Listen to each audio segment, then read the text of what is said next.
So I will formally start the session now. A very warm welcome to everyone. I, Akriti Das, as a member of Forum for Democracy, welcome you all to the second segment of today's lecture series on gender studies, which is being conducted by Forum for Democracy in collaboration with Department of Political Science and Internal Quality Assurance Cell, Mata Sundari College, Delhi University. So the second segment for today is regarding polity, economy, and gender. Polity and economy are two very integral sections of the public sphere, and according to liberal feminists, participation in these two domains can simultaneously increase in individual representations and opportunities in public sphere. But there is also various challenges arising from the sexual division of labor, laissez-faire economy, which also needs to get addressed. To address these concepts, this segment will be presented by Dr. G. Uma. Dr. G. Uma currently serves as Assistant Professor in the School of Gender and Development Studies, Indira Gandhi National Open University. Her primary focus areas are grassroots governance, gender and development, with focus on agriculture, public policy, and social capital. Currently, she is working for Masters in Gender and Development Studies, PG Diploma Program, Gender, Agriculture and Sustainable Development, and BDP course on Gender Sensitization, Culture, Society and Change. She has many years of work experience in the field of governance and development with gender perspective.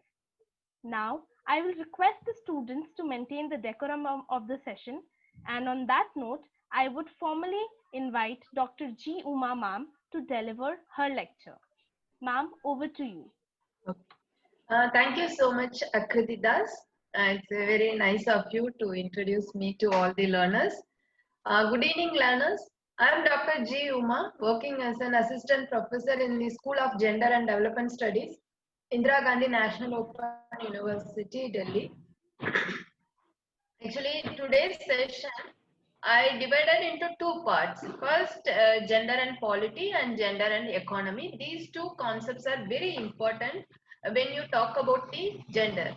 I hope like this online courses are going on for the past few days. You must be knowing about all the basic concepts about like sex, gender, patriarchy, masculinity, femininity, all those significant or important, very important concepts with regard to gender studies. So I don't want to get into all basic concepts. Directly we can go to the first gender and polity and gender and economy. Okay, I prepared a PPT. I would like to play my PPT. One minute.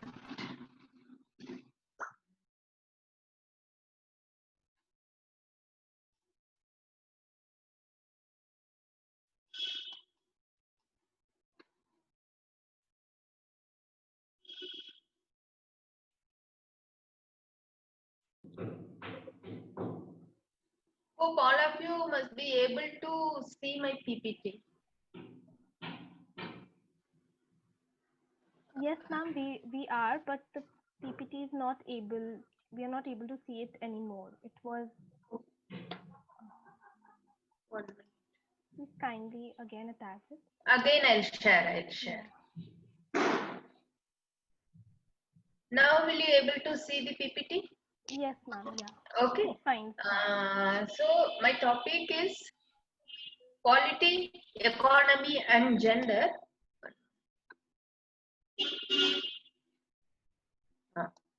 First, actually I prepared the objectives of this session. This 1 hour, I would like to make all of you to get a basic understanding about the significance of understanding why do we talk about gender and polity, why do we talk about gender and economy. So I have constructed few like learning objectives.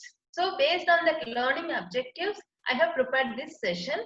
Today's learning objective, this session's learning objective is to actually my Hindi is very poor.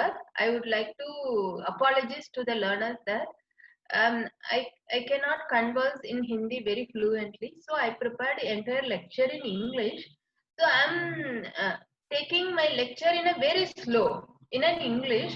If any one of you not able to understand, please stop me then and there itself and ask me any doubt. I am ready to explain. Okay, so moderators and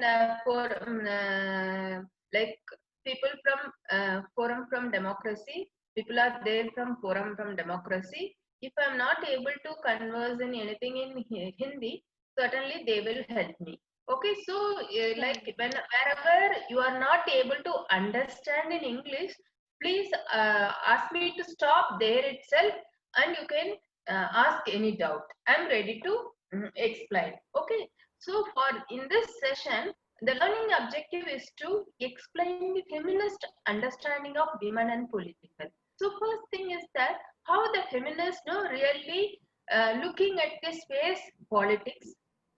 Then why do we need to, as a woman, as a learners of gender studies, why do we need to talk about politics? That is the first objective. Second one is we need to discuss the significance of increasing women's representation in legislative bodies. Like we are talking about like issues about to increasing women's representation in political bodies, and we are citing the examples of 73rd and 74th Constitutional Amendment Act, and many of the women, they are able to perform and they are bringing many changes at the grassroots level. Now we are talking about increasing women's representation at parliament and state assemblies. So first we need to discuss what is the main reason for asking women's in representation in legislative bodies. I hope my voice is very clear. My voice is clear, but there are some external noises as well. Okay, 1 minute. And I'll try to close the room and I will let you. Only one, I'm breaking for only 1 second. Yes, ma'am, sure.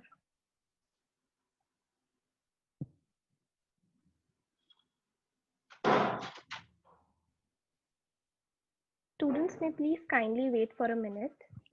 Yes, I'll join back. Okay, second objective is another request. Please, if you could just enlarge your screen so everyone could see it properly, whatever is written in the presentation. Now is it fine? Yes, ma'am, it's perfectly fine. Okay.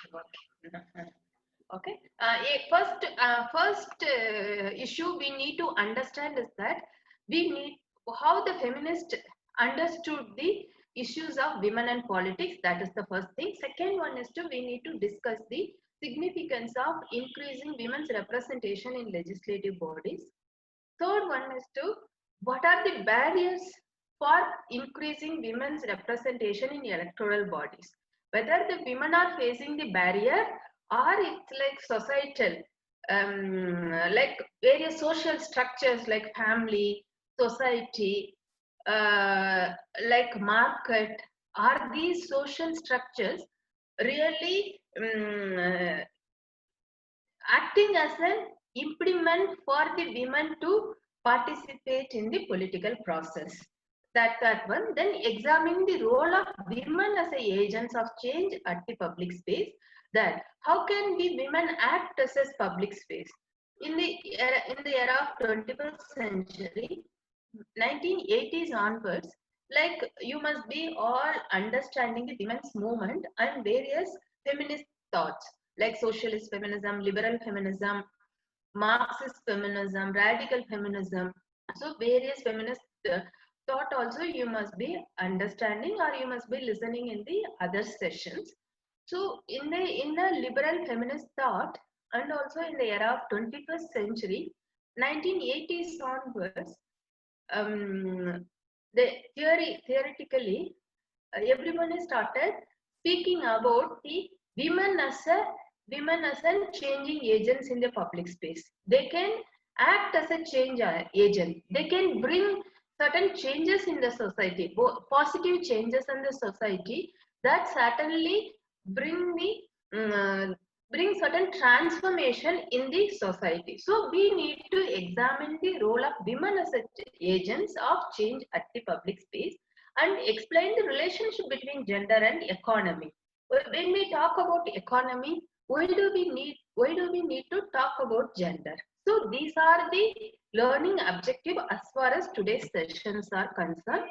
I hope learners, you must be understand the learning objectives. Based on these learning objectives, I have prepared my entire session. Okay.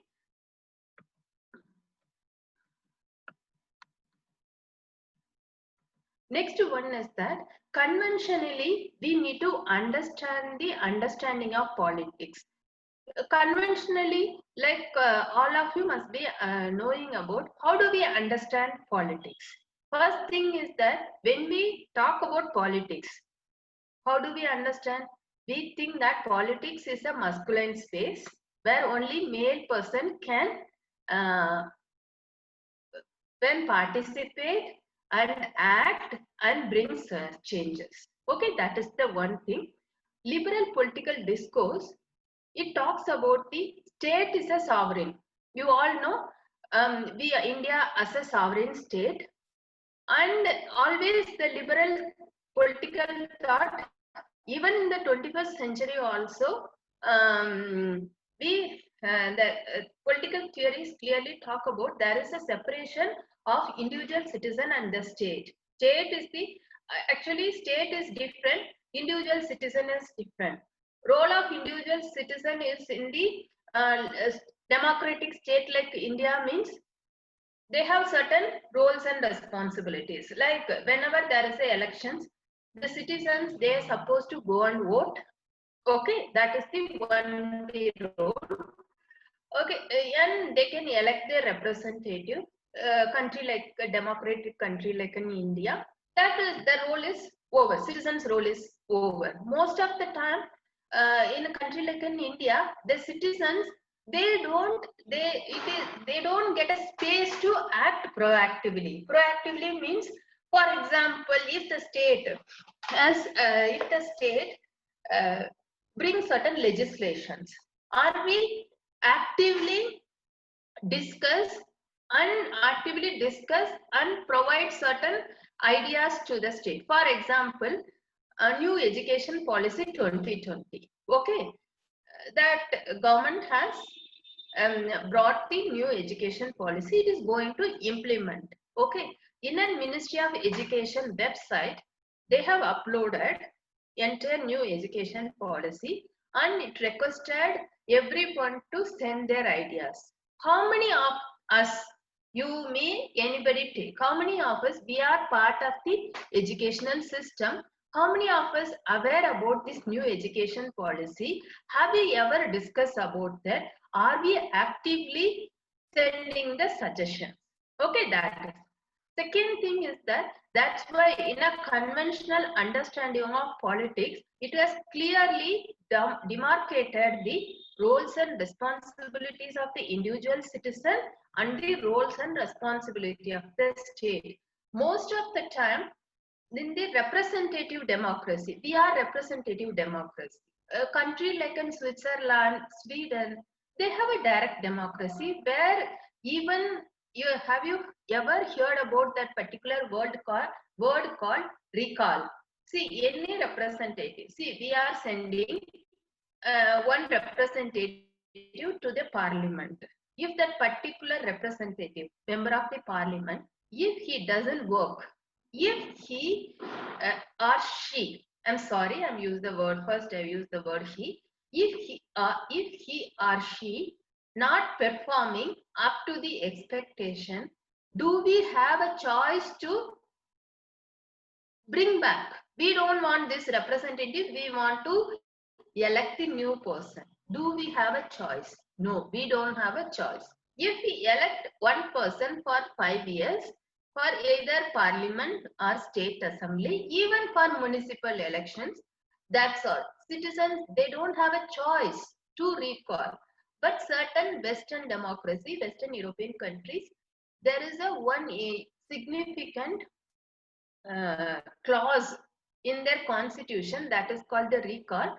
If any representative is not able to perform, they can able to recall that particular representative and they can elect a new person. That is the first thing.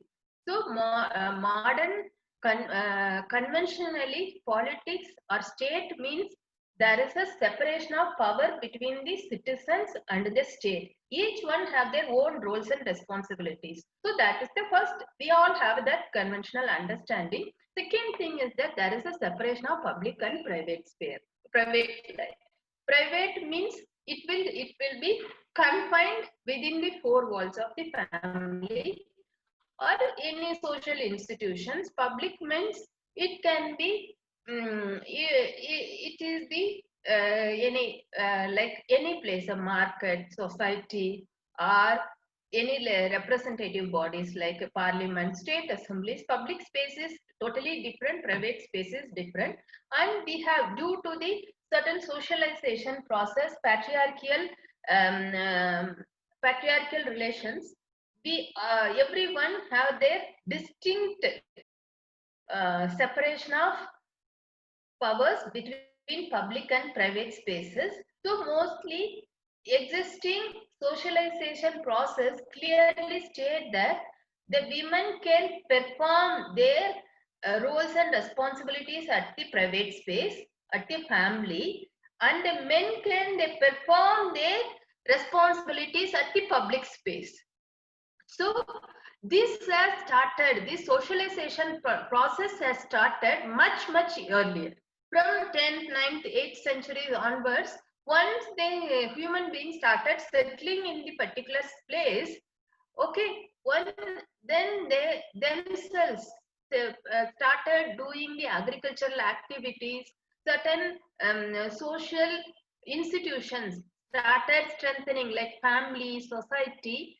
Then there is a clear demarcation between the public and private spaces, and this socialization process clearly given certain roles for the male and certain roles for the female. Female roles means they are supposed to take care of the children and take care of the entire family, and they have to take care of the cooking, other responsibilities related to the private space. Male means they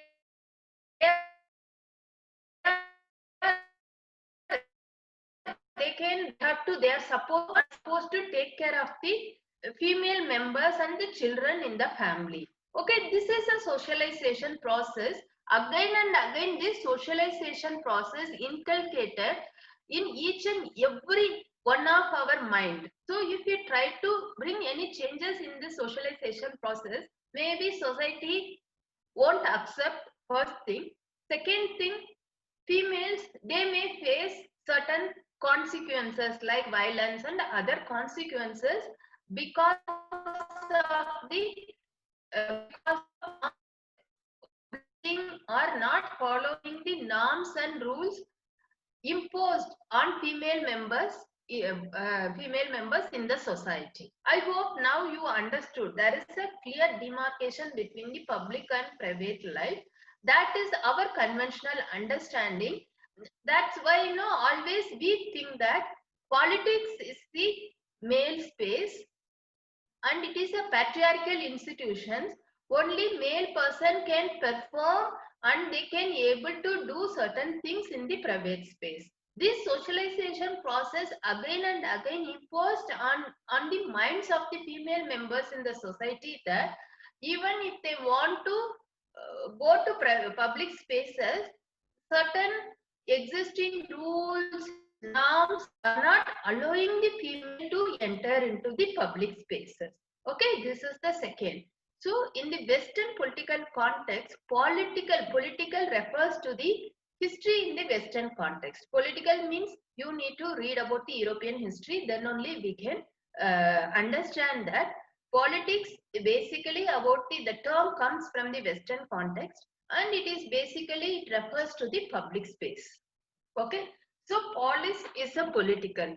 Like you all know that in a Greek city state, polis refers to the Greek city state implying shared space and community. I told you, in the classical Greek understanding, in the beginning, political referred to the shared context of community living and the decisions taken within the community.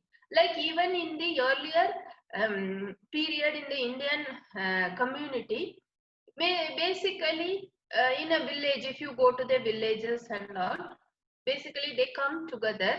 Now we call it as a Kap Panchayat, some other Panchayat. In every state it is there, even south, north, everywhere. Basically, community members, they come together and they take certain decisions, and they try to impose those decisions on everybody. But we need to understand that this traditional old method, do they have a democratic space where women, are they able to participate? No, it is not possible. That we will discuss it later. But the earlier period political referred to the shared context of community living and the decisions taken within the community. Adult male property owning sections constituted the polis. Whoever having the property, they can be part of the polis, and they take an idea, they take a decision. Whatever decisions they take, it will be imposed on the community, entire community. They are supposed to follow this. Thus, idea of political hinged upon the idea of community and participation. And in during that period, earlier period, there is no difference between public and private life. This started around early 18th, 17th, 18th century. But the feminist movement, if you trace the history of feminist movement, all this started in the from 14th century onwards. But the feminists, they're very active from 18th century. They try to reclaim the space in the public spaces. That is the thing. Next one is power and the political. I told you, when you talk about the politics, first we need to read the European history. So medieval Europe, life began with the trade and mercantilism. Most of the European countries, they started exploring the new places. That's why they started doing try to explore the space to do trade, and they try to find the new territory, and they captured the new territory. In that way, only all colonization started. Okay, politics itself, like when they start trying to explore new territory and they want to do trade, not only trade. In the beginning, the European countries, they wanted to do trade. Later, what they have done, no, not only they did a trade, they tried to capture that particular country. For example, how the Britain came to South Asian countries, including India, Pakistan, Bangladesh, Sri Lanka, every country. In the beginning, they came for trade. Later, they tried to capture that and they started ruling. So it became like a politics came with the assertion of power and force. Same the patriarchal force in the 21st century also, it is acting in the life of everyone in the society. So the distinction between public and private, on which modern understanding of politics, that's what I'm trying to explain you.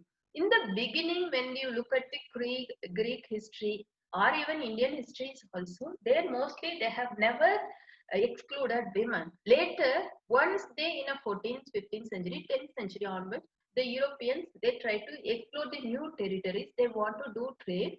In the name of trade, in the beginning, they captured these certain spaces, new territories. Then later, they started ruling that whatever the territory they have captured, they started ruling. So it came with the assertion and force. Same assertion and force reflected in the public space, and they started excluding women from the public space. Women with the private, with non-political sphere. That is what I told you. When they have started demarcating, the women, they are supposed to confine at the private space. They have to take care of the children. They have to take care of the entire family, elders, and they are supposed to cook and take care of the entire needs of the family members. Men, they are supposed to go out and they do the whatever the activities they do in the public space, they can do. And even economic activities, not only economic activities, men, they are supposed to take care of the entire family. So here, caring activities, entirely the responsibilities with regard to care given to the women, the responsibilities with regard to activities. In that way only, the men are considered as a breadwinners in the society. They are supposed to, men, they considered as a breadwinners, and they have to go out, take care of the entire family. They do activities related to public spaces. Okay, Hegel, you must be heard that name Hegel. Hegel drew ethical life of a woman within a family, that of a man. Husband is a citizen of self-conscious and woman is a wife and mother. So even political thinkers, they have clearly demarcated this public-private space, and they give less space for women in the public space. Okay, so in the modern political understanding, this modern political understanding came from the liberal understanding. And in the modern political understanding, if you look at the political philosophy, theoretical, they talked about the individualism, universalism, egalitarianism, there should be equality, and ameliorism. All individuals, modern political thought clearly states that all individuals are equal, and irrespective of whether male or female, or all are rational. But basically in a political theory also, they say that the male are rational. Even Aristotle, Plato, they talk about male are rational, women are emotional. Because of this distinction between rational emotional thing, they think that the women have a capacity to work in the private space, men have a capacity to work in the public space. So liberal feminists argue that, liberal feminist, normally political theory clearly says that male are rational, women are emotional. But by giving the counter argument, liberal feminists clearly argued that women too possess rationality, therefore they are equal to male members in the society. So feminists, they discomfort with the existing political theories, so they started fighting. From 18th century onwards, the women, many feminists, they started talking about the freedom, autonomy, participation in the political space for the women also, because that is not available. After the French Revolution, all the political philosophers, everybody, they talk about the liberty, equality, fraternity. So during that period, many feminists, they say that whatever the um, male, they want, like a liberty, equality, fraternity, everything, autonomy, participation. The women also, they need women, like a male members in the society, women to possess rationality, they can perform in the public space, so they need freedom, autonomy, participation in the political space, which is not available so far. So early feminist efforts directed towards establishing women's ability. Early feminist means 18th century. We need to think about 18th century. 18th century onwards, the feminists, they are fighting for this freedom, autonomy, participation for the women like male members in the society. So early feminist efforts directed towards establishing women's ability to engage in reasoned deliberation.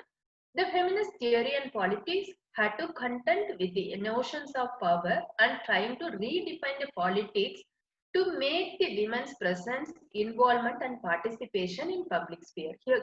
Here I clearly stated that feminists, they wanted to redefine the existing space, political space, and they want to make the space, political space for women also, and the women, they too want to involve in the politics. They too want to participate actively in the politics. That is the first thing.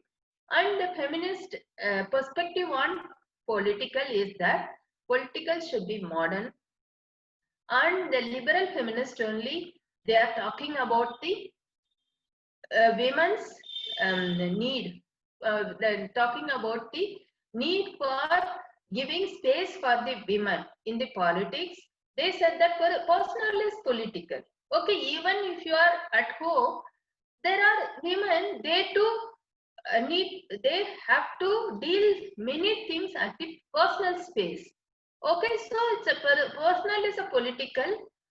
So they started questioning the privacy, and many of the feminists, they raised their voice and they want women's voice, that is the so far women's marginalized voice, need to be heard in the politics. That is the thing. And in the post independence India, like when we talk about the politics in India, if you trace the women's participation politics in Indian history, during the freedom movement, many of the women, they actively participated in the freedom movement. Like our freedom movement mostly shaped by the by Gandhian thought. Okay, Gandhi also actively encouraged women to participate in the politics. Okay, what happened now? You must be hearing the one word, Gandhian philosophy of constructive program. After we got an independence, mostly Mahatma Gandhi requested all the women members in the politics. He requested them to go back, do the constructive activities. That means that immediately after we got an independence, most of the our literacy rate is low. When you compare the male and female literacy is less than 10%. When we got an independence in 1947, our literacy is low. Many individuals in India, they were poverty stricken. Economically, we are very poor, and we are supposed to take care of so much of infrastructure activities. So India has to economically, it has to grow, as well as it need to India as a country need to address the various issues, including the poverty, literacy, education, many issues. So Gandhi requested the women who are all actively participated in the freedom movement. He requests them to go back, do the constructive activities. So there are the women actively participated in the pre-independence period. During the independence movement also they have participated. Once we got an independence, most of them, they withdrew from the politics and they went and do the many activities in the rural areas. So there is a after we got an independence, the women like we don't have a separate like representation for women in the parliament and state assemblies. We don't have like our constitution clearly says that our constitution is not discriminating anybody based on the sex, race, or caste, class, and nothing. It's based on the sexual. There is no differentiation based on sex. Okay, both male and female, other genders are equal according to the constitution. That we need to understand this. So anybody can actively participate in the politics, and they can enter. Okay, but like participate and represent, I have written. So what is why the women are not participated? Here we need to ask the one question. After we got an independence, all have a natural rights. Like the male members, female also have a natural rights. Our constitution is not discriminated anyone based on their sex, and we have a liberty as a male members in the society. Everyone, every individual, every citizens of these countries have a individual rights. So rights are universal. Okay, nobody has discriminated based on that. So and citizen like, then what is the need? Why like, then here that we need to ask you one question. Okay, we have equal rights. Anybody can actively participate in the politics. Like, why the women are not participating? What is the main reason? Why the women's representation is very low? So these two questions we need to answer. Okay, I told you we have a constitutional provisions, like how the state is acting as an enabling agency for the political process.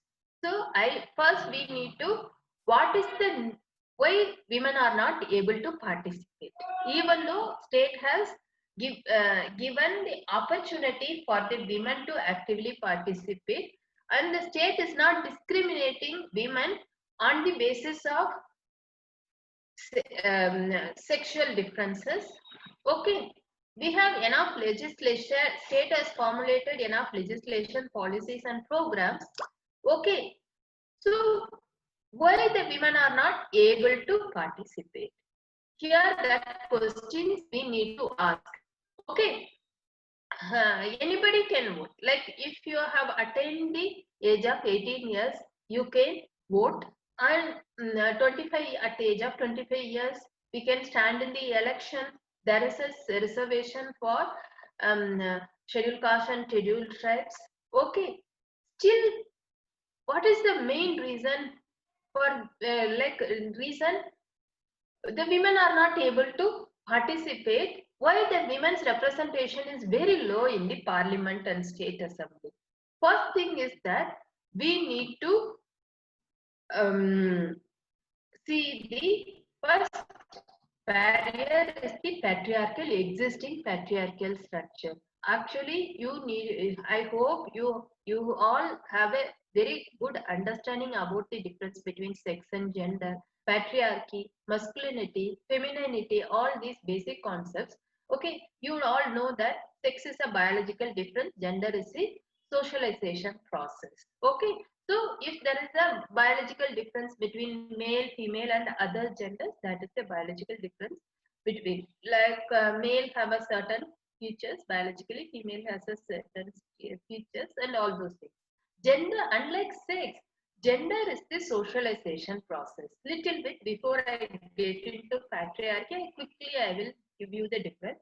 Like, for example, any child, if is a born, maybe sexually male, female, and also we cannot immediately, when the child is born, we cannot immediately say talk about the other genders also. So any child, if it's born, either male or a female. But what happens is that if the immediately after the child born, if there is a female child, then society started treating her in a certain way, and the society expect the particular child to behave in a certain way. So once the child is born, he or she socialized in a certain way, and the society expects them to behave in a certain way. That is the gender socialization. If any child, if he or she is not able to fulfill the societal expectations, they may face these certain consequences. So gender is the socialization process. So unlike a sex, gender can be altered. So patriarchy means nothing but the domination of male, rule of the father, domination of the male. So how our Indian society socialized? Indian society is socialized in a certain way that male members are supposed to control the entire system. So social system means family, society, market, marriage. These are social system. Okay, if it's a family, if you take who, like, if we ask anyone who is the head of the family, immediately we'll say father is the head of the family. That, so feminist, they immediately they tried to counter this argument. Maybe female headed family also there will be there. Okay. So it is not supposed that head of the family means only male members are not are head of the family. It is not true. Female can also be the head of the family. If you take any family, all female members they come together. They can act as a family also. Okay. So patriarchal society basically we have socialized in a certain way that in the beginning of the lecture itself I told you male members they are supposed to go out and they are the breadwinners of the family and they can actively participate in public spaces. These are the patriarchal every structure whether it's a family I told you know we consider male as the head of the family. Like that if you take a society who are all big participate if you go to village a simple example I'll tell you most of I know don't know how many of them really have visited the rural areas. If you go and visit any village rural areas if you take a village okay there is a village many family will be there. In every village if you enter there is a public space. Public may means the villagers they come together. It's like a convention center. In urban space we have a convention center like that they have a public space.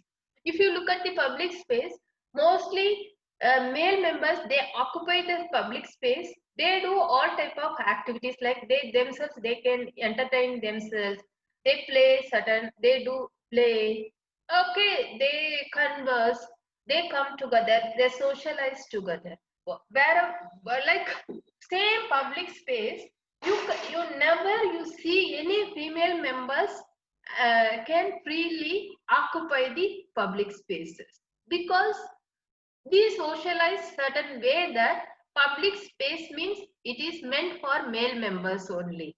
Okay, that is the so patriarchal structure in the society, whether it's a family, society, marriage, market, any social institutions, we think that it is the public spaces meant for the male members. So this patriarchal attitude really make the female not to participate in the politics. That is the one. And the women, they are made to believe politics is the masculine structure.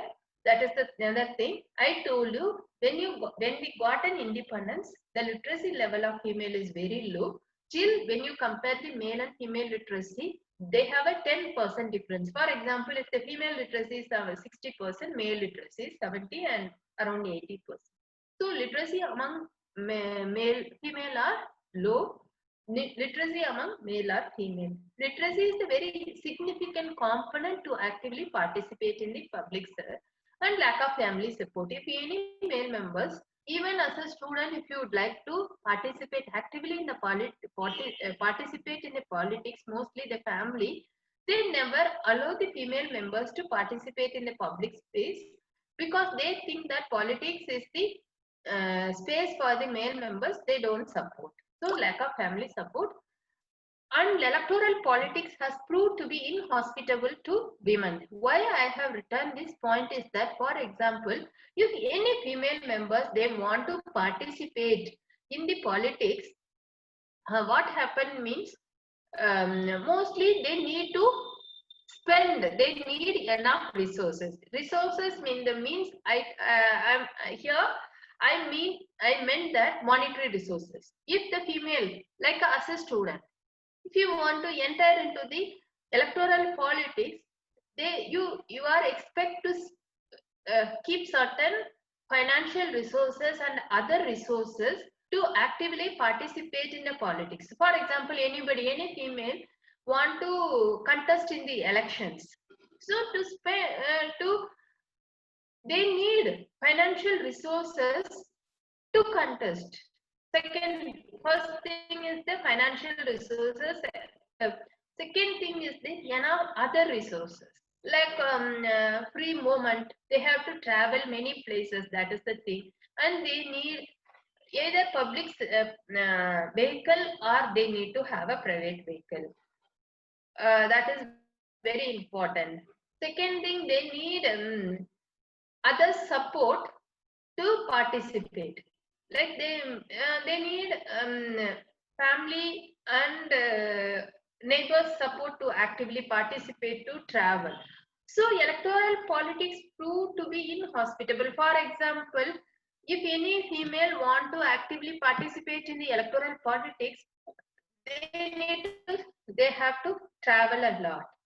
Do we have enough safe public transport for the women to travel everywhere in the country? That is the first thing. Even if we don't have enough public transport, do women have a private vehicles to travel? That is the second question. So most of the women, they don't own the private vehicle. That is the second thing. And our public transport system is not that hospitable for the women to travel alone, as well as most of the time when the women travel, they may face certain kinds of violence. So it is not possible for the women to travel alone. So and the lack of resources, that also that also main impediment for the women not to participate in the politics actively. And women handicapped in making alliances, I told you, they may not have the support like a male members in the society to actively participate in the politics. Akriti, like you just tell me when should I stop, but I need to have another 15-20 minutes to complete my lecture. Is it fine? Actually, after completing, I need to talk little bit about the economics also. Okay, ma'am. It will be fine if you could meet a little early, because then we have also we have some questions also. Okay, okay. I try Yeah. to complete as early as possible, Yes. and I love to interact with our learners also. Okay. Yes. Yes. So the next one is the breakdown of institutional politics. Okay, institutional politics means, like for example, I supposed to mean the parliament and state assemblies. How far our parliament is hospitable to the women? Even the women members, they actively participate in the parliament politics. So are they allowed to speak in the parliament? Okay, that we need to see. And lack of moral and financial support to the women, I have mentioned in this point also. Then women belong to ruling parties do not participate in agitation. Like for example, whether the women represents the ruling party or opposition party, as a women, if they face any kinds of issues related to any kind of women issues, most of the time the ruling party members, they are not allowed to agitate, or they are not allowed to participate. So here the party politics dominates rather than issues related to women. Okay, then women's organizations affiliated to various political parties take up women issues and agitate on behalf of them. Okay, so this is the thing. Any like for example, mostly here party dictates on women whether they need to voice their concern on women's issues or not. So as a women representative, they don't have any freedom to voice their concern about the women's issues. Rather than party dictates them to do this, do that, how other social institutions, like how the family dictates. For example, even if the women not able to participate in the party politics, or if they want to involve in, if they want, if, even if they don't stand in the elections. For example, even during voting, best example I tell you, each one of us, you, me, everybody who have completed the age of 18, they are supposed to exercise their democratic choice. Whenever there is the elections, they are supposed to go and vote, and they have to elect their representatives. But when it comes to women members, mostly family members, they try to dictate the female members in the family. You go and vote for this particular party. You go and vote for. Their family members think that she cannot independently think and she cannot make choice to vote. So family members, they try to dictate the female members that female members to female members that whom to vote. Okay, that is the thing. And women are bound by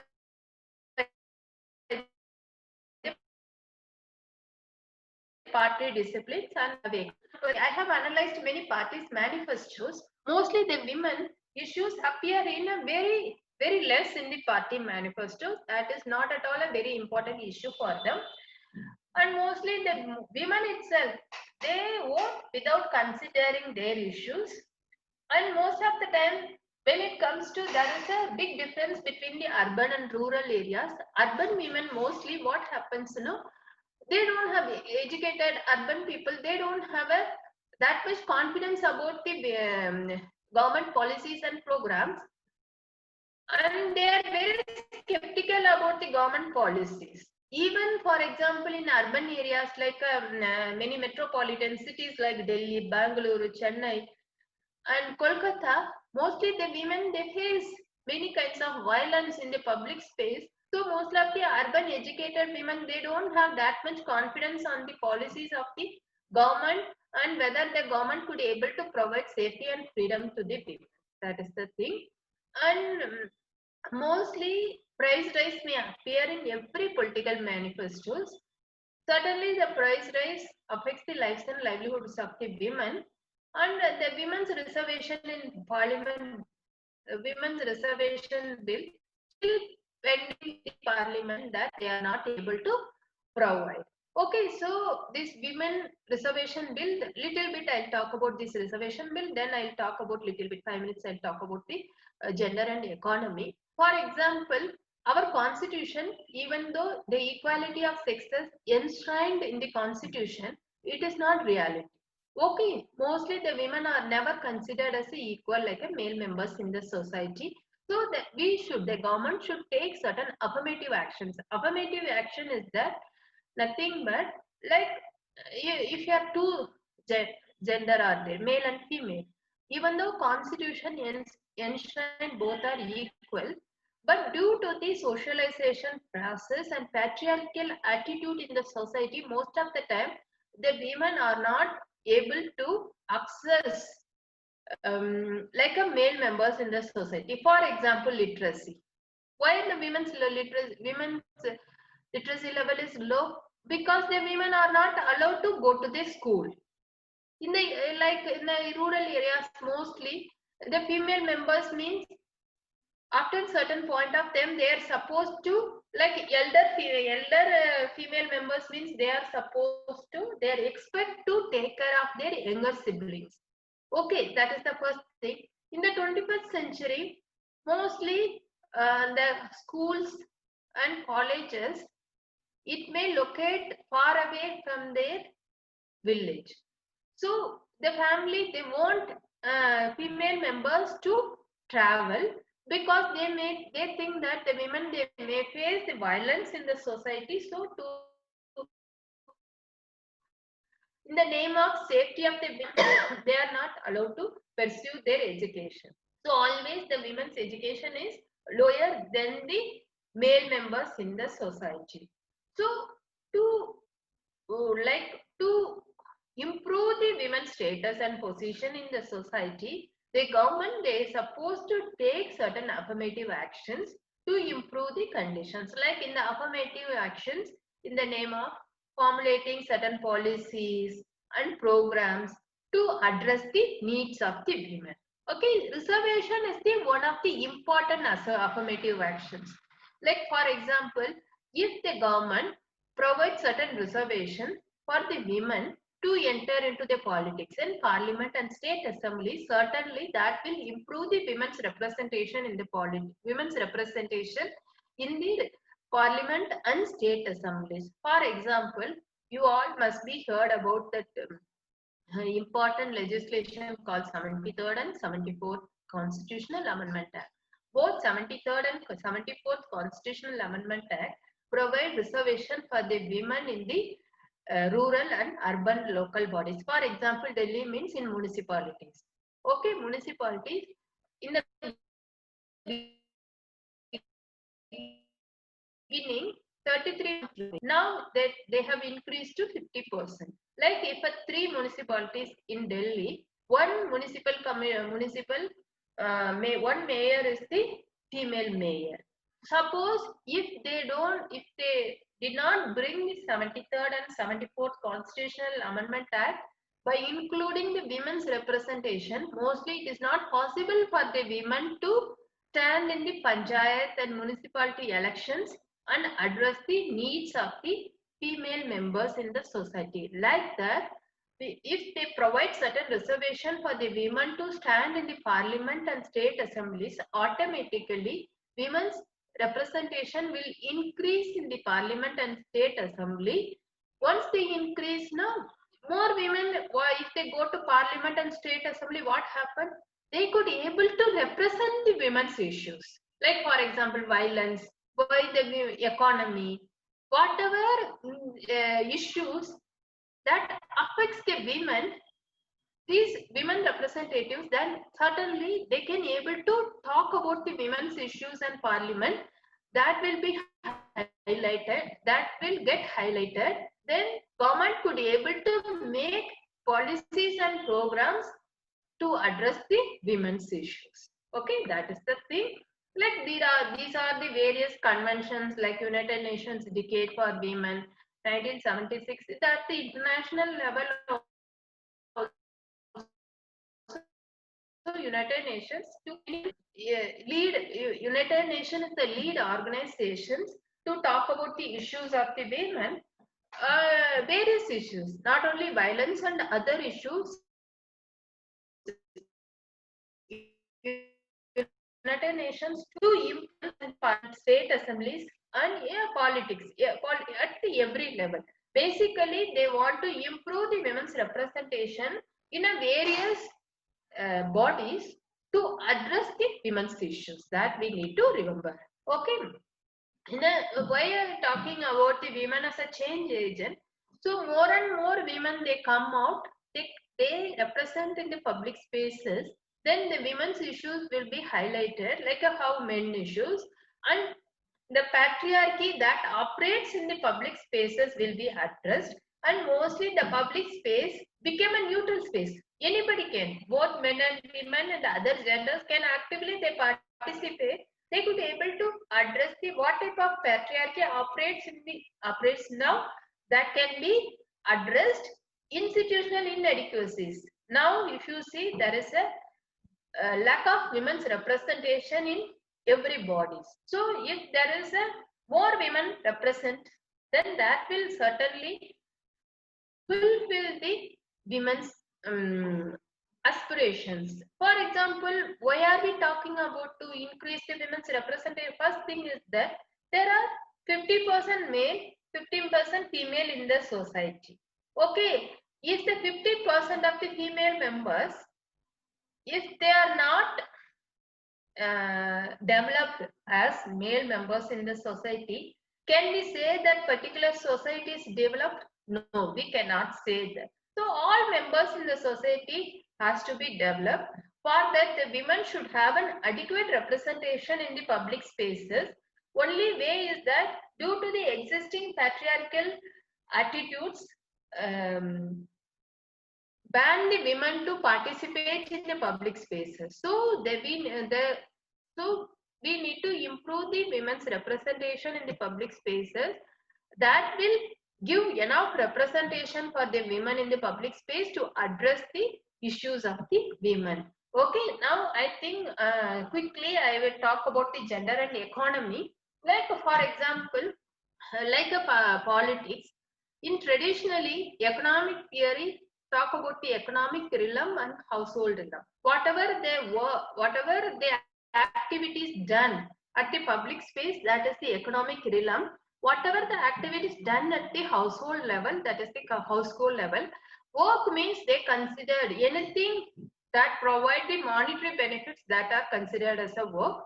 Basically, in a capitalist society, what we are facing, Like for example, before 19, like now we are in the neoliberal economy. There is a two kinds of economic thought. One is the socialist economic thought, capitalist mode of economy. Capitalist mode of economy basically mostly the government, the role of government is very low and the market operates is on its own. How the market always treat women as a reserve army. So whenever like I want to explain you a little bit.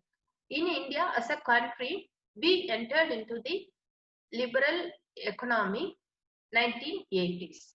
Okay, in the 1919 onwards, we are started following the neoliberal economic policies that we have opened up the economy. Here the role of government is very low and the market operates on its own. Okay, how market operate means, for example, before 1980s and 1990s, if any company, anybody wants to do certain economic activities, they are supposed to take the permission from the government to produce anything. Even the government decide what to export and what to import.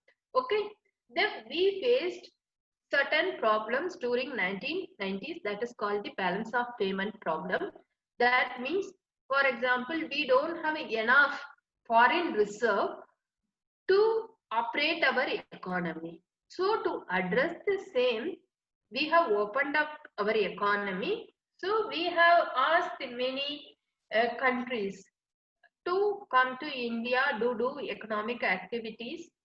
Then only the government thought that we can improve the employment opportunities and all. In this neoliberal economic activities, how they treat means, it is basically operated by the market.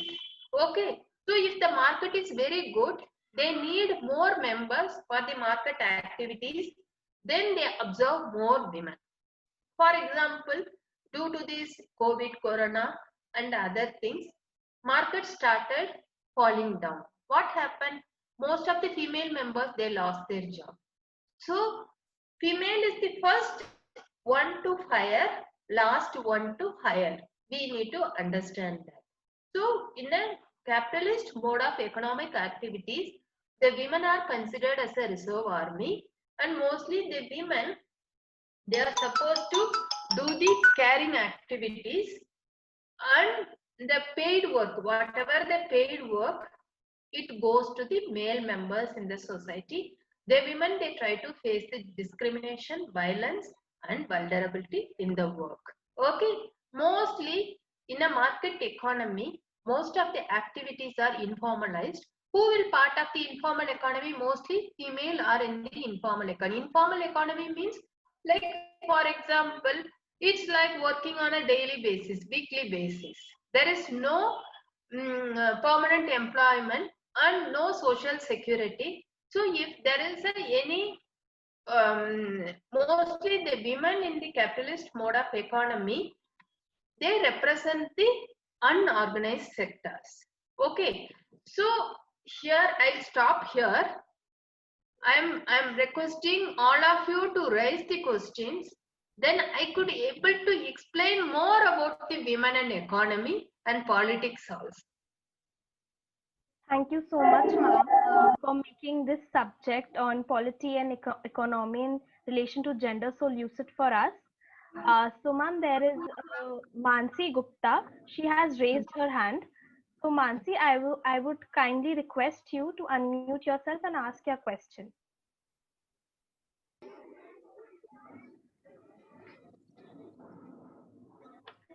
Mansi. Good evening, ma'am. Ma'am, my question is that you told that a reservation can be one of the affirmative actions taken by the government to increase the representation of women.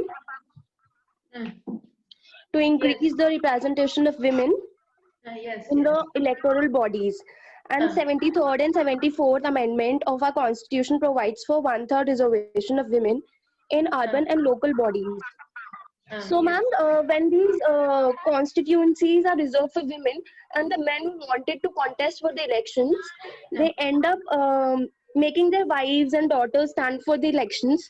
and these women become the puppet of their husbands and fathers, and they fail at representing the women's interest, which was the actual purpose for the provision of these reservation. So Yes. can these challenges dealt to increase the women's representation so that they can women's interest used? So ma'am, how these challenges can be addressed by the government, because I have been working for this, and NGOs and pressure groups are not that efficient to strengthen and help these women. Yes, it's really very good question. Thank you so much for asking. Shall I So, answer? I would like to answer. Okay, first thing you rightly pointed out, reservation is the one of the affirmative actions taken by the government to increase the women's representations. That's right. Okay, second thing is that, as you said, due to the patriarchal attitudes in the society, male members in the society, they think that women are incapable of performing in the politics, public spaces. You rightly said that panchayats and municipalities and panchayats, both rural and urban areas. So they want the male members, if they want to contest, if this particular constituency is reserved for women, it is not possible for them to contest. So they try to make their wives or sister or mother to contest in that elections, and they think that through them they can proxy. They make the women as a proxy candidate, and they thought that they can rule the particular constituency. Basically, due to this patriarchal attitude in the male members, that the women are incapable of performing in the politics. So first thing you need to understand here is that it is a political process. Like 73rd and 74th Constitutional Amendment Act came into force in 1992-93. So we, like, around 20-25 years gone, till we are talking about the proxy candidate and these issues. Basically, due to the patriarchal attitude in the society, this is happening. How to address this thing? That one thing is that most of the NGOs, they are giving training to the female members, but mostly female members, the NGOs, not train them to challenge the existing patriarchy. Okay, that is the first thing. Second thing is that once they get elected, the women, they themselves, they have to prove, and they never allow the female to dominate them. They have to clearly, they state that I can also perform, I can manage the panchayat. So it is not that challenge they have to put to the male members. That's the second thing. They can do it. Okay, but just because we are facing the certain challenges, so we shouldn't say that reservation is bad. Reservation is not bad. Certain affirmative action we need to take, but once they became a representative, it is the women's right to challenge the existing patriarchy. The NGOs also, they have to realize that they make the women to understand how the patriarchy operates, how the women are dominated by the male members. They have to train the female members to challenge the existing patriarchy.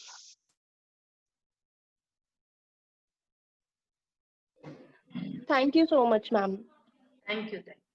Ma'am, there is one more question in the chat box by Latika Kaushik Lati. Could there be a reason for the reduced participation in parliament of women, that they themselves are not interested in politics, or it would be wrong to say it? As you said, lack of literacy and financial resources, etc., are some reasons for poor representation. But I think at present time, women are also very educated, and women are doing jobs, so their economic conditions much better than before. So what are present time problems due to which women's representation is poor? And what can women and government and also society do to increase women's representation? Here, no, I want to here one thing. You are saying that yes, women are educated, their literacy has been improved. Still, the low, like representation, women parliament is that violence. If you look at the women parliament debates, mostly what happens, you know, either they try to resort certain kinds of violence on women members. If the women members raise any questions, one thing they try to put a verbal violence also, and they try to assassinate the women. Okay, that is the first thing the women are not able to. Why I talked about the financial resources means if anybody wants to stand in the elections, okay, what happened? No, they need to spend the huge resources, lakhs and lakhs of money to stand in the elections as far as Indian electoral system is concerned. Okay, here I want to bring a small study. Okay, one feminist, okay, she did a study in the state of Haryana and Punjab. She found that the land, most of the land are in the name of the women, but land is merely in the name of the women.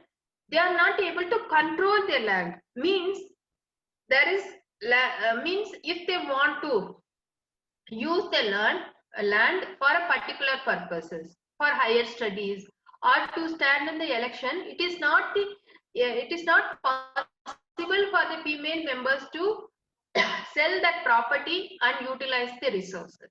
So here there are two things you need to understand: access and control. Even the women, they have access to certain resources, they don't have a control over their resources. Means property is in their name, they have an access, the women, they work in their land. But when it comes to control means whether they can able to sell that particular land to or go to higher studies or stand in the elections or certain personal use, the family members never allow the women to do the same. So resources means they need as far as Indian electoral system is concerned, we need a huge financial resources to stand in the elections.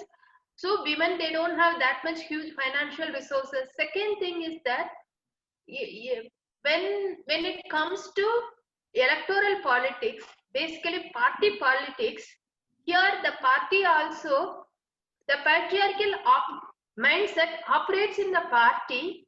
When the women ask for the seats to stand in the elections, whether it's assembly or parliament, mostly the party members, what they do, no, they try to allocate the certain seats.